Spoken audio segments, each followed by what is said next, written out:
Welcome to the Sheckler Spotlight, where creativity meets purpose and conversation goes deeper. Join host Harrison Sheckler as he sits down with inspiring guests from all walks of life, artists, thinkers, musicians, and everyday heroes, to explore the stories that shape us, uplift us, and connect us. Now here's your host, Harrison Sheckler. Hi, I'm your host, Harrison Sheckler, and today on the Sheckler Spotlight, I'm excited to welcome one of country music's most fearless and refreshing new voices. With powerhouse vocals, razor-sharp songwriting, and a fearless spirit, Stephanie Ryann has been turning heads since her 2019 debut. She's not only a powerhouse vocalist, but a true storyteller, someone who writes from the heart and isn't afraid to say what others won't. A former volunteer firefighter and a fashion model turned country singer-songwriter, Stephanie has played everywhere from dive bars to major festivals, sharing the stage with artists like Cole Swindell, Priscilla Block, and Matt Stell. Her raw authenticity and commanding stage presence have earned her fans across the country and across streaming platforms where songs like Naked and her brand new release Lucky Penny are racking up thousands of plays. She's been featured by CMT, WSM Radio, and Celeb Secrets Country, and her music continues to land on some of country's top playlists. With her independent spirit and bold musical voice, 2025 is shaping up to be her biggest year yet. Stephanie Ryann, the spotlight is now on you. Welcome to the podcast. Thank you so much for having me. Absolutely. This is going to be fun visiting with you today. I'd just like to begin, and if you could set the stage, how did you get started in music and on this musical journey? I feel like that is like the one topic you didn't cover with that amazing intro. Thank you. Wow. So I'll try to keep it short, but you don't have to. Just go for it. I started in music when I was very, very young. My mom was in a band pre having kids and getting married, so music was always around our house. So my sisters and I grew up singing all sorts of songs, making little tickets for family functions to put on concerts, as you know, young kids do. From that, I got into doing all types of choir and choruses throughout school and church and all of that, to a point where I got to about 16 years old and I started auditioning for the talent shows that were on TV, like American Idol. I tried out for The Voice several times, Nashville Star when it was on. I never made it past the first couple of auditions in those shows, but that kind of started me focusing more towards music than anything else that I was doing. In the midst of, like you said, being a firefighter and going into modeling, I actually went into modeling to meet people in the music industry to try and kickstart that part of my goal in life to, you know, be an artist and songwriter. And it took a really long time to find the right people to work with to start really fostering my songwriting and putting out music for myself.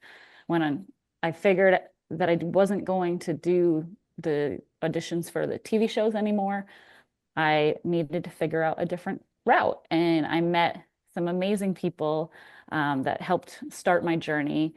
Elliot Lewis, formerly of Hall & Oates, Kevin Tatoyan, who I started writing with probably back in, gosh, when was it? 2015 or 16, maybe.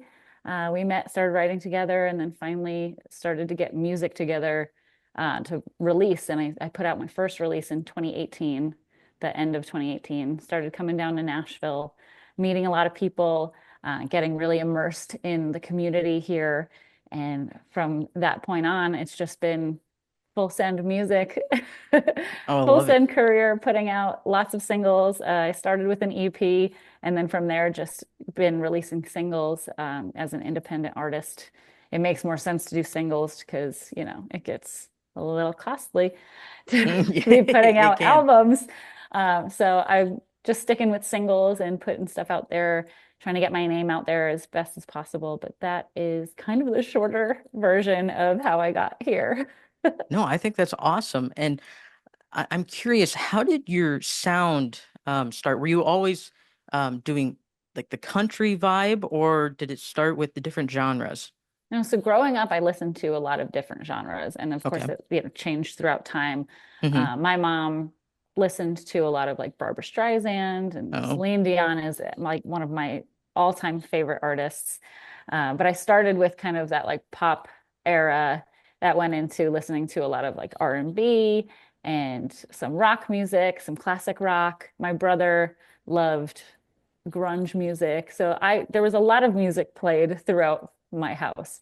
But growing up listening to people like Faith Hill and Shania Twain, Sarah Evans, Hmm. it just kind of felt like that's where I belonged, with the storytelling of the songs and how they portrayed the music. It just felt like home to me. So that route is kind of the what I chose moving, forward with my career. I would say I probably started more pop, but then kind of found my way towards country music.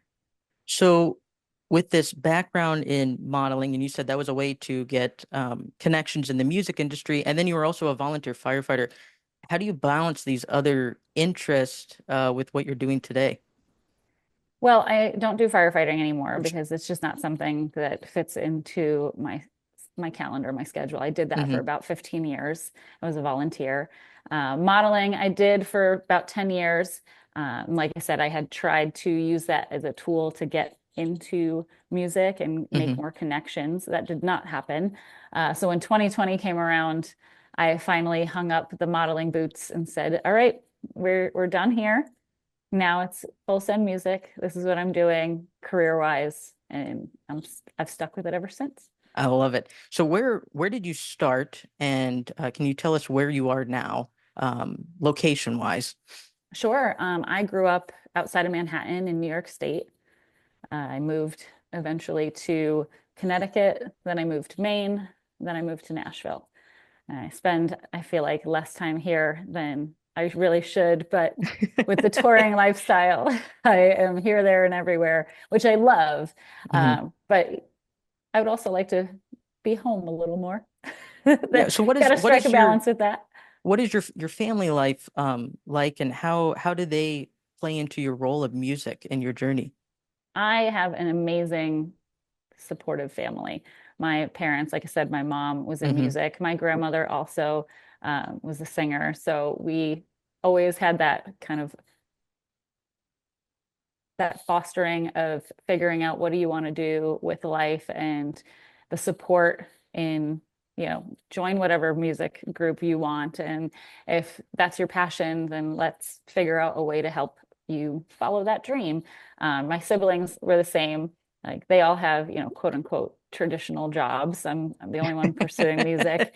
But they've been incredibly supportive, especially over the years. I think seeing my growth as an artist, as a songwriter, seeing how every song changes and how the dynamic changes every year. I think it's just really special for them to watch that happen, and it's incredible to have their support. Yeah, no, I think that's awesome. And speaking of your songs, you have this, like you're saying, great singles that are coming out, since 2018. And when I first came across your music, I'm always scrolling on Spotify trying to find new artists.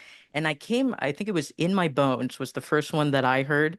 And I was like, Hmm. I stopped. And I was like, the lyrics were great. Just the sound was good. I mean, you sound amazing. And I Thank was like, you. okay, I'm going to listen to some others. And then I came across, so actually, I'm a college professor up in Atchison, Kansas, and so I have a long commute up to there. So I listened to your whole, all of your singles, and it was just kind of a blast listening to them. But one of them that really stood out to me personally was Redbirds.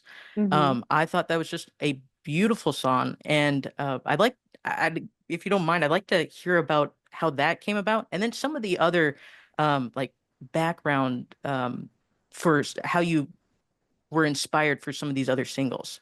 Absolutely. When I write, especially for the songs that I put out, I do write songs for other people as a Hmm. songwriter, but as an artist, I really try to focus on stories and songwriting that really pertain to myself and my life, that maybe others have felt the same way. Mm. Redbirds is actually a song that was inspired by my in-laws. They had passed away in Mm. 2021, kind of suddenly. And my husband's mom would always say, when a cardinal comes to visit, it means that a loved one's coming to visit you. from beyond, Mm. and making sure that you're okay and letting you know that they're okay. So that always kind of stuck with me. And when they passed, we had a pair of cardinals come to our house every day on this bird feeder that we have. So about a year later, a year after their passing, I had a dream about them, and they appeared as cardinals. That morning, I woke up in tears, obviously, because it was just incredibly happy and sad at the same time to have that dream. But I had a write this morning with two people that morning that I've never written before. And I came in, I was kind of a mess from the dream, but I brought them the idea of the song Redbirds, told them the whole story about it and why I wanted to write it. And as soon as I was done talking, one of my co-writers, Ken Hart, looked through the screen door and he said, "You're not going to believe this, but there is a cardinal outside right now." No way. Oh my I gosh. like burst into tears, got out of my seat, saw it. And so we just knew that we were going to write that song that day. So it was myself, Ken Hart, and Jared Harder that wrote that song. And like I said, I had just met them. We had never written before. And it came together very seamlessly. And it's one of my favorite songs. Yeah, well, it definitely resonated with me. I think it's just beautiful. And now, kind of understanding what you're writing about. I was thinking it was with the Cardinals because um so my grandma, she passed away a couple years ago, and her favorite bird was a cardinal.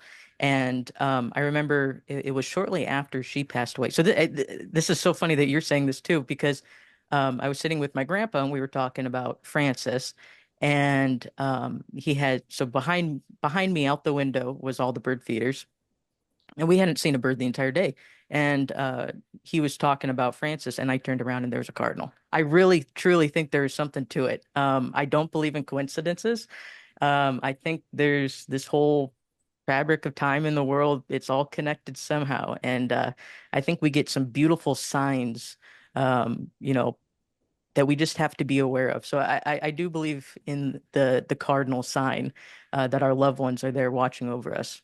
Yes, it's such a beautiful sign too. And when I wanted to write the song, like I had heard from my in-laws Hmm. that that's something that they believed, and through time, kind of heard about it through other people, or the idea that cardinals are visiting you, loved ones. But I never really understood the gravity of it until Hmm. I started playing that song out. And I would have people come up to me. First of all, there'd be people crying in the audience, and like I could never look at anybody because then I would start crying. So I always like looked over people's heads every time I played that song. But every time people would come up to me afterwards and tell me how much that song meant to them, or the story behind why that song meant so much to them. And that's why I'm a songwriter. That is why I'm an artist. I want to move people with my music and my lyrics. And that song in particular, really, really has touched people. And I love that. Well, you definitely move people with your lyrics. A beautiful songwriting, and it's very authentic. Thank you. So we appreciate that. What are some other songs that you feel that were really impactful, maybe with some of the stories that inspired them? Now you're asking me to remember my whole discography, I but know, right? I'm just kidding. You mentioned In My Bones before, Yeah. and that's one of my favorite songs too. I'd probably say that all of my songs are favorite in some way, shape, or form. But that song in particular is kind of like my move to Nashville song of like Okay. following my heart and following my dream of moving down here and really kickstarting my career in a different way than, being from far. People look at you differently when Hmm. you don't live in Nashville when you're pursuing music. So when you actually get here and people start taking you more seriously, that's why I wrote that song. It was kind of my let's go to Nashville and do this song.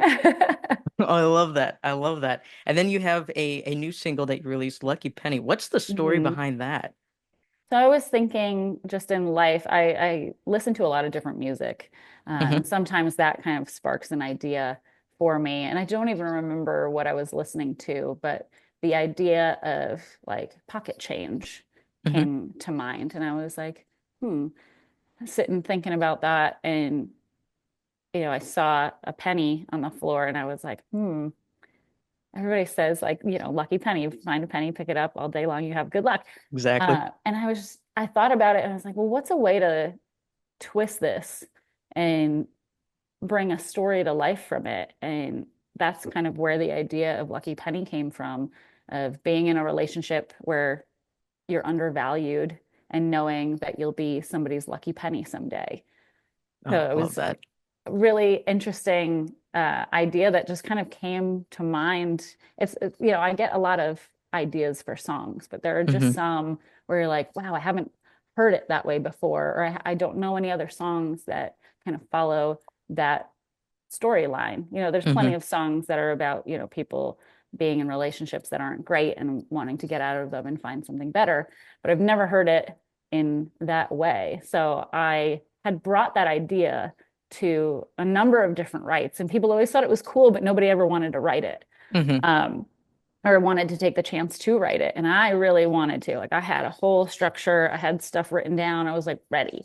So it got to a point where I called my friend Jennifer Schott, who is an amazing, accomplished songwriter. She's written hits for Tim McGraw, Rascal Flatts, Mickey Guyton, Walker County. She's written with so many different artists, for so many different artists.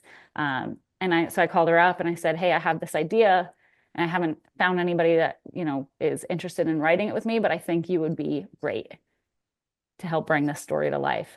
So she said, yeah, let's do it. And I brought the idea to the table and we spent an afternoon at her house just writing the song. And immediately, like that day, I sent the work tape to my producer and I said, this is going to be the next single. So let's go. Awesome. Well, and everyone can listen to it on all platforms because it's released, and it's great. I just love every new single that you pop out. It just seems like you're telling a new story, but it resonates with a lot of people. And I think that's a nice twist with Lucky Penny, very unique. And I don't think I haven't heard that from anyone else. So I think that's pretty cool that you put your mark on that. Thank you. Um, so your songwriting process, you talk about the different people that are involved in like the team. And, when I interview artists, they all kind of have their own unique way. Like some people are just like, oh, it just flows so easily and I can just pop out songs after songs. And some people are like, I get a melody in my head and then I need people to help kind of with the words. And what's Stephanie Ryan's songwriting process?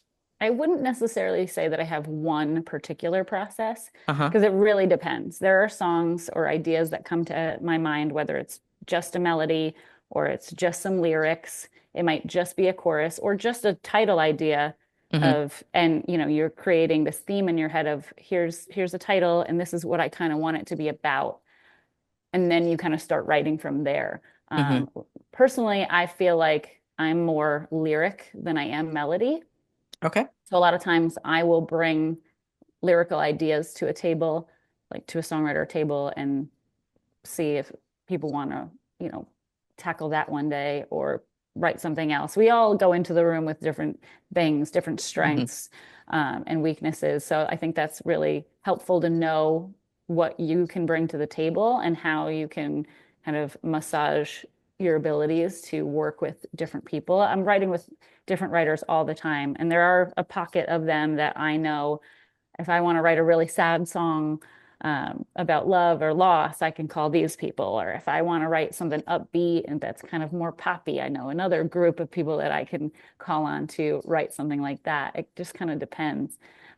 This year has been a lot different for me because instead of writing a ton of songs, I've been very methodical Mm. at what I want to write and what I want to put out for my own career. In the past, I've written, you know, 100, 150 songs in a year. And, some of them are Wow. great, some of them are total trash, but, and, everything in between, or something sparks another idea that you end up writing. And I always felt kind of burnt out by that, Hmm. especially not feeling like I was meeting or writing with as many people that I felt were helping me grow. Mm. So this year I've been very specific about these are the songs that I want to be writing, these are the ideas I want to be writing. I'll take on a few new writes with people I haven't written with before, but not as many as Hmm. I had in the past, and just have been focusing. I've been also touring a lot more this year. So finding time to accommodate everything, whether you're playing writers' rounds or you're actually on the road playing gigs, you're getting in the writer's room, either writing for yourself or writing for somebody else. It's a delicate balance. So I've had to make choices to figure out what is the best case scenario for me and my career and how I want to move forward. Hmm. And speaking of touring, so what is that experience like? Seeing all these different places and um, yeah, what are some fun experiences that you've had along the way? I love touring. It is a Hmm. lot because I'm doing everything on my own. I'm an independent artist. I don't Hmm. have a manager. I don't have a booking agent. I wear all the hats, literally. Um, so I do like all the marketing, all of the booking. I'm the artist. I'm the songwriter. I'm on the Do you road, sleep at all? just like here and there. Yeah. Not too many hours a night, honestly. There's just, as an artist, you are constantly thinking. Hmm. But it's been really fun to be on the road. I've spent a lot of time in Key West this year, which has Oh, been really nice, nice. especially in the Yeah. winter. Yeah, of Um, course. yeah, escaping the cold has been nice. Just kind of opening up the world of different areas of the country to perform in and getting more acclimated to the booking process, but Hmm. also to different venues. So this summer, I'm going to be in Key West. I'm going to be up in Maine, probably New Hampshire. I would think that most of the Northeast I'll probably hit at some point this summer, fall. I'm going to Virginia next Nice. month for a songwriter festival. Um, Again, a couple other places in Florida. So I'm conquering the East Coast. I need to start moving west Yeah. and opening up some more of those doors. So I'll probably end up in Texas with a few friends of mine out there, probably Alabama as well, and Okay. then just kind of trying to move across towards the West Coast. Well, you need to let me know when you're in the Midwest, Yes. the Kansas, Nebraska, Iowa, Missouri, that's our land. And we love country music. So, Yes. Well, um if you know any places that, you think might be a good fit for oh, me, I have feel a free to lot of send me an email. suggestions. Yeah, I will. I will. We'd love to get you out here. Um well, so I mean, Key West, Florida, we're on the very tip of America, and then you're all the way up in Maine.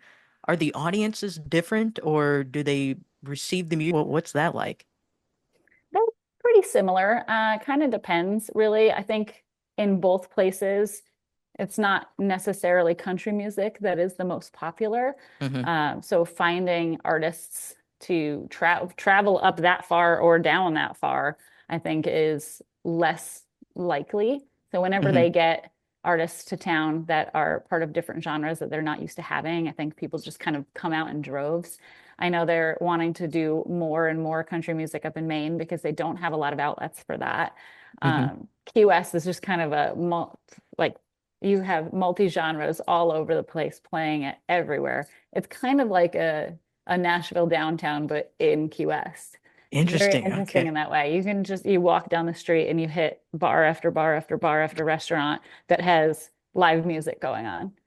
Oh, see, that would be a blast. So one of my goals is to make it to all 50 states.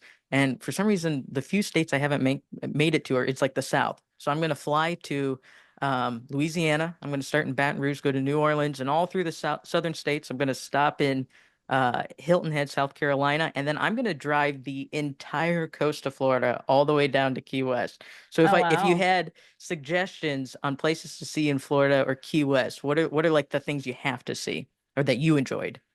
I haven't spent a ton of time in other areas of Florida yet. Sure. I Hmm. spent a lot of time in Key West, but there's a couple different restaurants, and Yeah. there's Southernmost that you have to go to with the big buoy that everybody takes a picture in front of. Fort Zach Beach, if you want to be on the beach just hanging out, but like low key.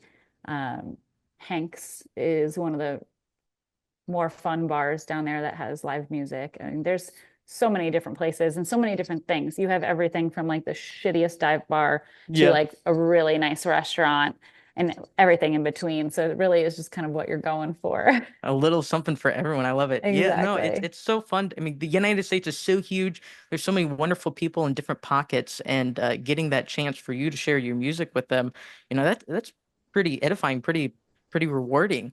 It Um, is. Well, also being down in Key West and even in places like Nashville, mhm. you have so many different people from all over visiting on vacation that they could be from the Midwest or from the West Coast, from different countries in Key West hanging out and being able to listen to you and your music. And yeah, I play some covers, but I also play a lot of my own music and meet a lot of different people that way. So it's been really cool to go to, especially tourist destinations where you can meet a ton of different people from everywhere in the world.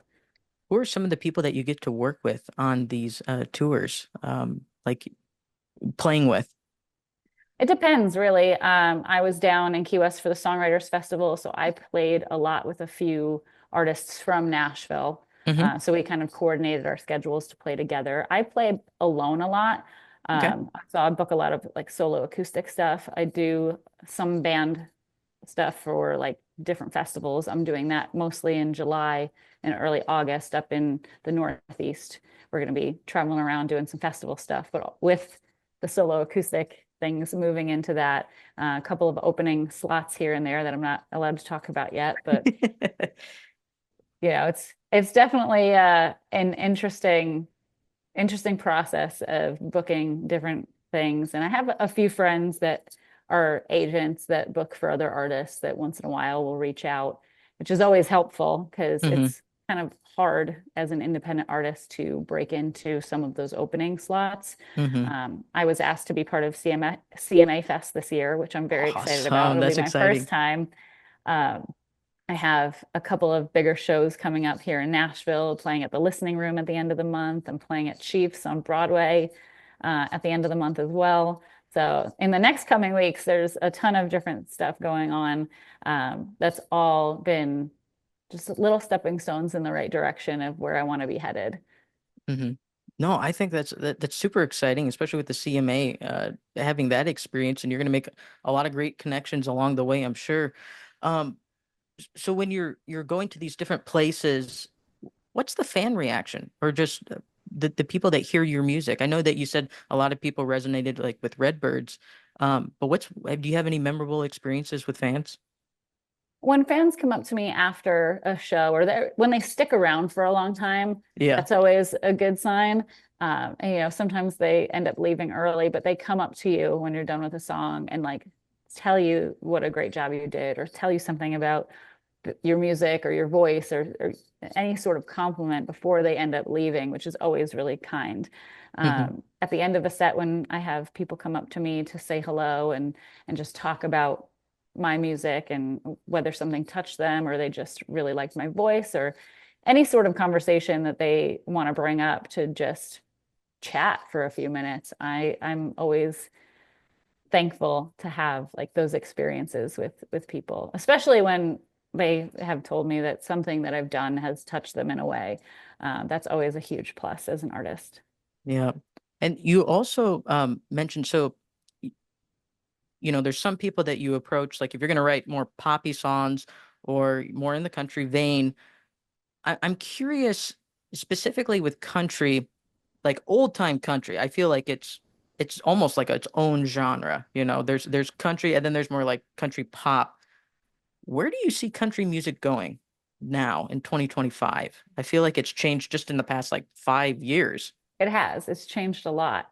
Hmm. It went from that more like traditional country, bluegrass, kind of those vibes to what I would consider to be now modern country, which is very much a mix of traditional elements with more modern pop Hmm. sounds, even into the R&B world. You've heard a lot of what's on Oh yeah. country radio right now and how it went from, kind of traditional to more modern to kind of bro country to now more of this like R&B pop type country. I feel like it's going to end up kind of circling back around as most Really? things do. Hmm. There are a bunch of artists coming out that have more of that older traditional type sound. People like May Estes and Zach Hmm. Top, who I love, and I love that type of music. I grew up on like 90s, early 2000s country music. So getting kind of back to that place is going to be really fun. I hope Yeah. they kind of lean more into that. I love watching the changes go through country music, and I think there's space for everybody. It's just figuring out what is your style and how do you want to portray that, and then just going for it. So what is your style? What exactly are you going for? Have you found that exact sound that you want? I'm still figuring that out, like to a point. I know what I don't want to sound like. I know Hmm. what I do want to sound like, but that always changes over time because it depends on what the song calls for, and it depends on like how I want to be perceived as an artist. And that, will change throughout the course of my career. You see somebody like Taylor Swift who's gone in almost every genre. Reinvented herself all the time. Yeah. Exactly. So I think that right now I'm focused on, having those traditional elements in my more modern country vibe, Hmm. but I don't think that there's really steering away from that anytime soon, but there's definitely going to be an evolution of Hmm. where that goes and how it goes. To me, it's all about being authentic. So whatever is authentic to me, I want to put out there for the listeners. So I don't ever want to be someone else. I always want to be Stephanie Ryann. Yeah. That's my focus of just how am I feeling? What do I want to put out there for people? How do I want them to perceive me? And get to know who I am for me, not just for music. Yeah, no, I think it has to be authentic and you have to be honest with who you are and portray that. And I think people resonate. People know if you are being authentic or not, with your Hmm. music. Honestly, there's a lot of big name artists who I personally don't feel like they're being authentic, but some of these people you find and you're like, it just really resonates and they have something to say. And it's meaningful. I think that's the beautiful thing about just art in general. It's going to resonate with different people, but we can tell what's genuine and which maybe just pumping out commercial Yeah. art in a way. And so, I like, heard oh, about go ahead. Yeah. this one interview with Sheryl Crow, and Oh, yeah. she said, I can, write all of the, don't, this is not quoted, but like she can write all of the most poppy songs, be on, radio, but that's not necessarily what she wants to do. She wants to be authentic to herself and write the songs that mean something, not necessarily just the commercial pop hits. And I really respect that, especially, as a songwriter myself, a lot of my songs are not commercial type, pop hits. And for me, that's okay because that's not who I am.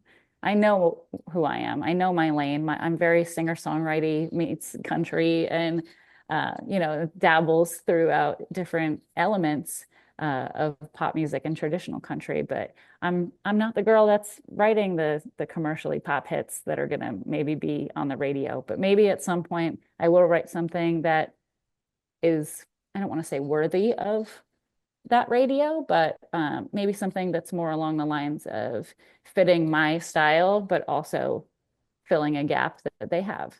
Hmm.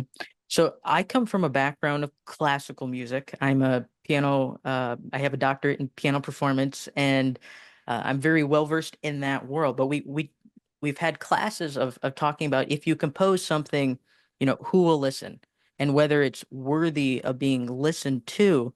And I think it's an interesting discussion of should we be writing music uh, because it speaks something authentic from us, something genuine, and we're putting it out in the world, even if no one listens, right? Does it Mhm. still have value? I guess is the big question.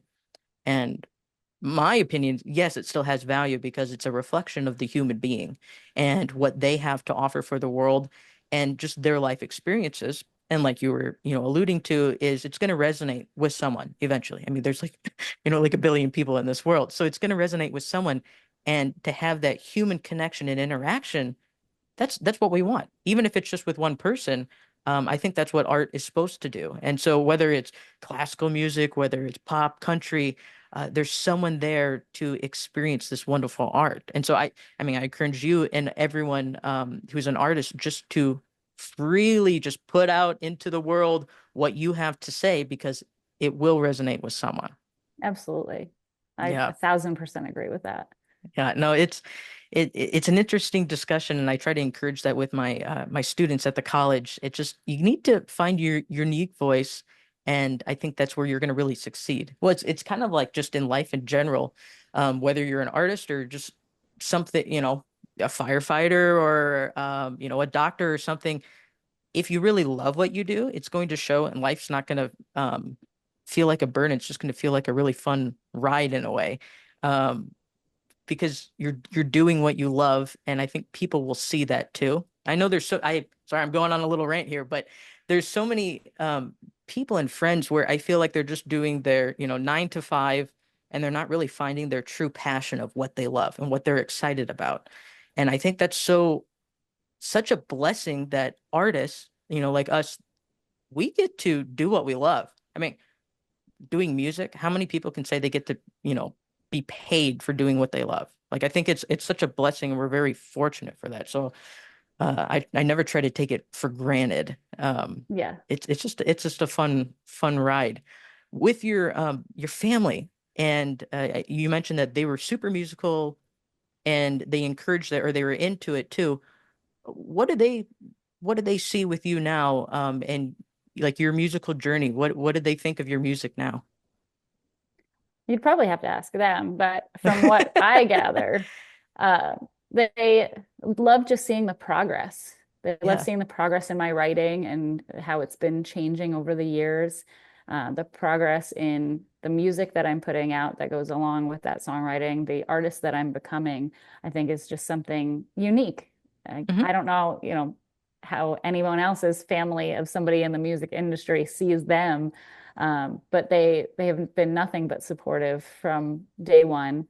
Growing up, my parents were like, well, get an education first and then go and do what you want, which I did. I did all the schooling and all the things, and then still ended up here, um, in a place of which I love. And of course, like you were saying before, we're so lucky to be able to follow these career paths and these dreams that we have, especially in this creative space, does not doesn't come lightly either, because, there's plenty of ups and downs within careers like this that Yeah. aren't necessarily traditional, and you're not, getting paid every week like every other job, unless you've got those gigs coming in, and or merch sales, or, any of that stuff. A lot of us have, second jobs to be able to afford to attempt to be an artist or songwriter. So I don't take this very lightly at all. And it's probably why I overwork myself a lot, but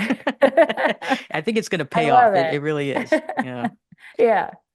What advice would you give um, to someone who feels like their path isn't like the conventional path, but they still want to chase a creative dream? What advice would you have for them? I would tell them to never let go of that creative dream and always follow it. Do your research, figure out exactly who you want to be and how you want to show up in that career that you're choosing, and then never quit. You're going to feel like you want to quit a Oh lot, yeah. Oh, it's but life's a don't. roller coaster. Oh my gosh. The amount of time. So I did 11 years of college to play piano and get a doctorate. And the amount of lows as well as highs, it was just crazy. It's a roller coaster, but you go day by day. You try to check off the things that you need to accomplish. And I think a big thing to learn is to enjoy the process and enjoy the ride. A lot of people are just like, oh my gosh, I have to achieve this and I have to achieve this, or I won't be enough if I don't reach this certain standard that I've, made for myself. But if you are enjoying the process and then see the little wins and the little progress, it makes it so much more enjoyable Oh, throughout your absolutely. career. Oh yeah, I mean it's so much fun, and I think you become more content, you're more relaxed, and everything just kind of flows better too. Um, yeah, yeah, it's a roller coaster. It's a ride, but you have to enjoy it rather than put unrealistic standards on yourself. And because it's not a We all sprint. do that. We Well, all yeah, I do know that. that we do. It's something that everyone can relate to, but sometimes we just need to be reminded, just sit back and then be thankful for, the accomplishments that you have made, the good progress, because Yes, as long as you're setting those goals, but making small incremental um, steps towards it, you're on the right path. And I think we just need to keep encouraging everyone to do that. absolutely. There have been so many times where, I've sat on the couch in tears thinking I'm not doing the right things, or I don't know why I haven't gotten to the next couple of steps that I've been trying so hard for over the years. And, you get to that place of feeling, no, I wouldn't say worthless, but you Mm-hmm. just don't feel like you're doing so much, but you're not doing enough. Mm-hmm. And there are just those times when you have people in your life that are your family and your friends that remind you of everything that you've accomplished thus far in your path. And it's very wonderful to have people like that in your lives. So to the people listening to this, make sure you have those people in your lives too, to give Mm-hmm. you that kick in the ass when you're feeling down, Exactly. reminding you how awesome you are and that you got to keep it going. I think that is great advice. If you don't mind me asking, what are some of the struggles as an independent artist that you have? I know you're juggling all of these different roles, wearing these different hats, but I mean, being really open about it, it might resonate with some of the people who are going through the same experience you are. Hmm. A lot of the struggles come from having to wear all of those hats, Hmm. needing to learn the industry.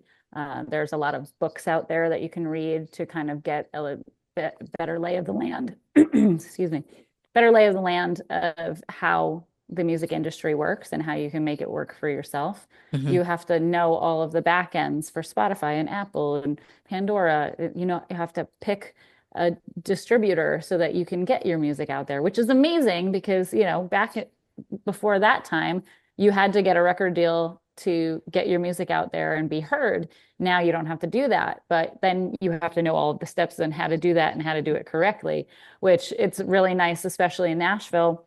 We have our PROs, which are like BMI and ASCAP and all that. That's throughout every genre.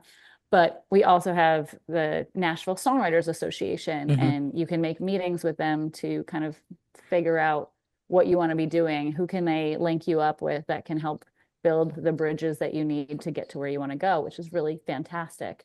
Um, Not always having your finances in order is a challenge. Mm. Because we, as songwriters, as artists, as a songwriter, you're not making any money unless your song gets cut.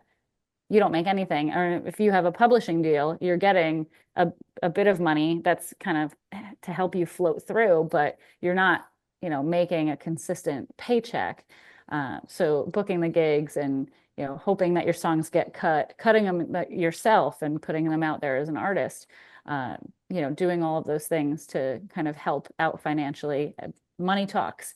So when you don't have it, you have to do a lot of things to kind of move the needle forward. So yeah, a lot of us work down on Broadway or we have other jobs that help finance the other parts of our career. And like I said before, I can't, not that I can't, I don't put out albums because they're very costly.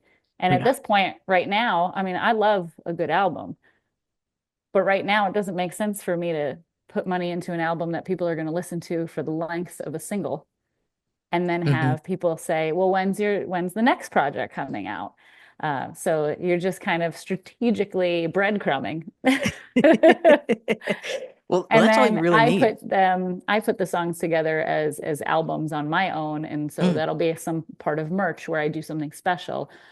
So like my EP that I put out, that was on a CD, that was something special.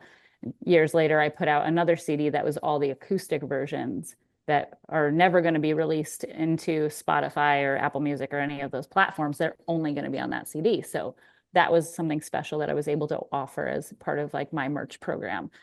So it's just finding little things to kind of make yourself stand out, but then also be intelligent enough to figure out all of the different avenues. In music, there's a lot of back end that people don't see Mm. Oh in yeah. music. And anybody who's listening who is an artist or a songwriter can definitely, this resonates with them because, we're all kind of doing the same thing out here, unless you have an investor or you have signed a record deal. Doing things independently takes a lot of work and it's not for the faint of heart.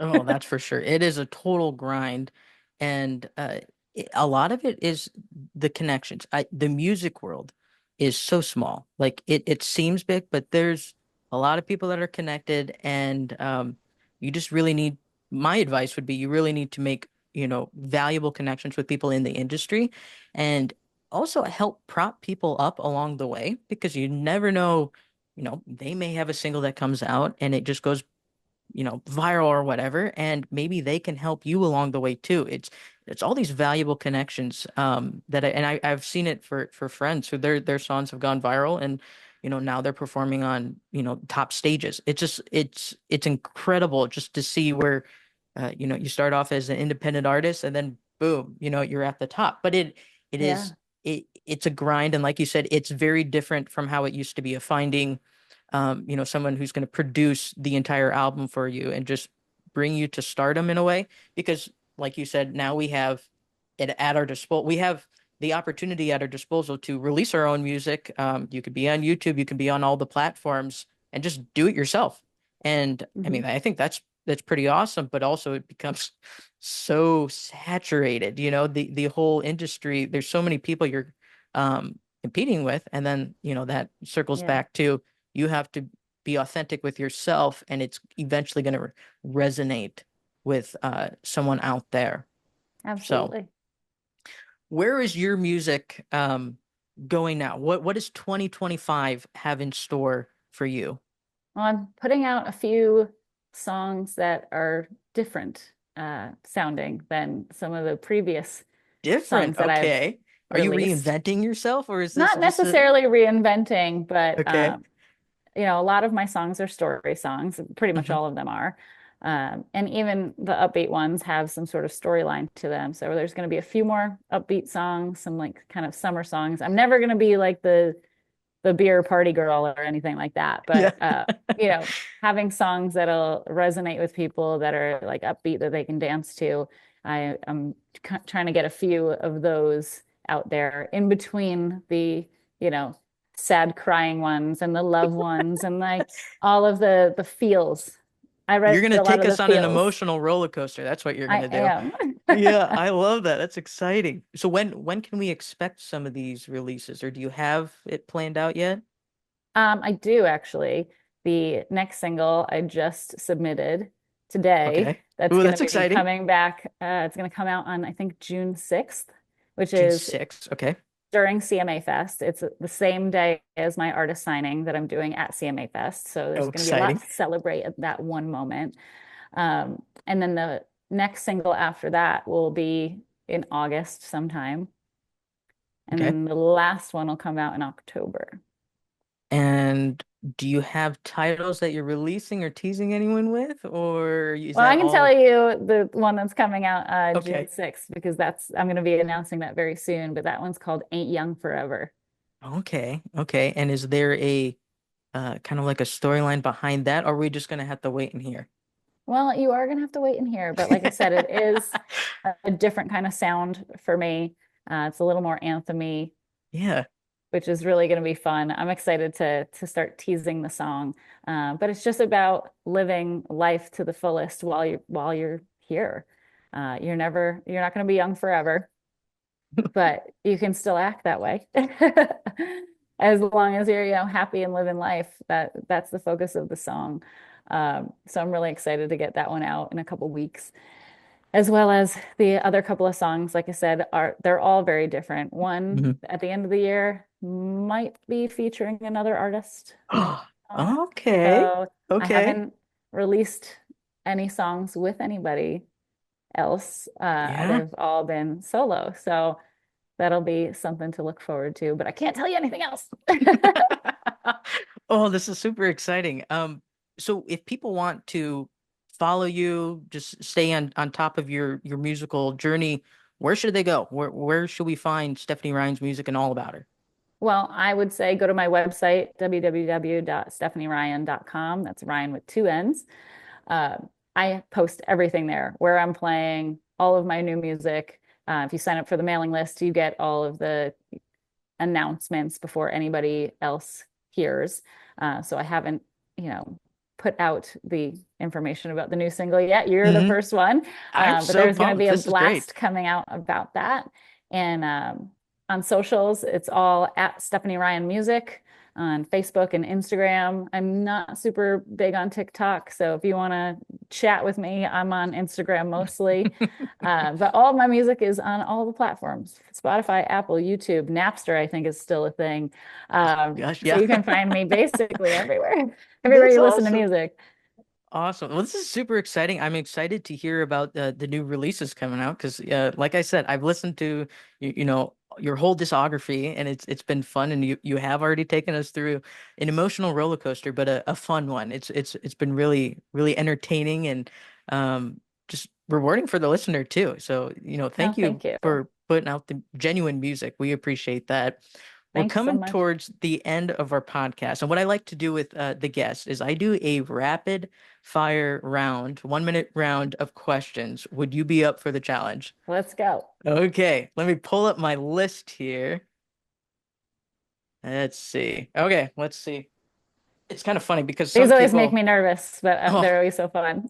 they're fun. The funny thing is that, I have some people who I think it's impossible for them to do a short answer. I mean, we all love to expound and, say why we're saying what we're saying, but it's so funny. I'd be like, there's this one gentleman, I think he only got like 2 questions out of a minute, and he's just like, that was it. That was so fast. And then some people are like, I got 20. So whatever you want to do is totally fine. Let me All pull up my right, timer. So we got the timer ready. Are you ready? I'm ready. Okay, so who would be your dream collaboration someday? Chris Stapleton, Oh, nice. Go-to karaoke song. Sweet Child of Mine. Do you have a coffee order? It's a grande iced non-fat caramel macchiato with 1 pump of vanilla. That was a long answer. Okay. Favorite city to perform in? Favorite city. I don't know. I don't really have a favorite city yet.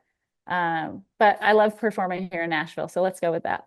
There you go. Do you have a hidden talent? Oh gosh, a hidden talent. I can cross like my eyes, but keep one straight. What? Okay. It doesn't always work, but like I can. Wow. Okay. That is hidden. First concert you ever attended? Backstreet Boys. I think it was back in 97, Oh my 96 or gosh. 97. That's awesome. Okay. Cats or dogs? Dogs. Morning person or night owl? Oh, I would say midday. midday. Great. Well, I think that was a good round of questions. We find a little more about Stephanie Ryann. This has been fun, and it's a fun way to end the podcast. Yeah. Thank you so much for having me. No, absolutely. This has just been just a pleasure getting to visit with you. Like I said, I stumbled across your music, and I was like, wow, this person has uh, just great lyrics, a great sound, and I'm excited to see, where 2025 and the future takes you. And so I encourage everyone, like you mentioned, to visit your socials and just follow your journey because I think you have really something awesome going for you, and it's going to resonate with a lot of people. Well, thank you. I really appreciate that. Absolutely. Thanks for being on the podcast. Absolutely. Thank you. Thanks for listening to the Sheckler Spotlight with your host, Harrison Sheckler. If you've enjoyed this episode, be sure to subscribe, follow, and share the show with a friend. New conversations drop regularly, so stay tuned. And thanks again for listening and being a part of the journey. Follow Harrison Sheckler on social media and visit harrisonsheckler.com to learn more.